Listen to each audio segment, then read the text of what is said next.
Egypt.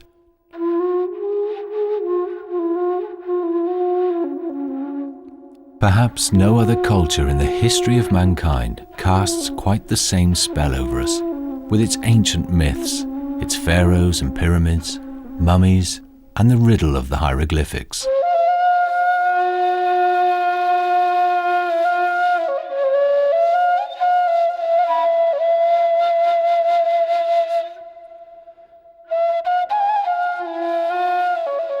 Berlin's Egyptian Museum and Papyrus Collection constitute one of the most significant Egyptology collections in the world. The countless treasures it contains give us an unmatched opportunity to immerse ourselves in the mystery of one of humankind's oldest civilizations.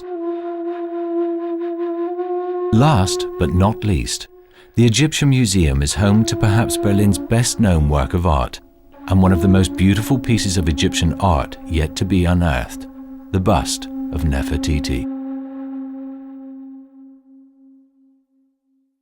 At the beginning of the 19th century, ancient Egypt was far from an obvious object of interest to serious European scholars.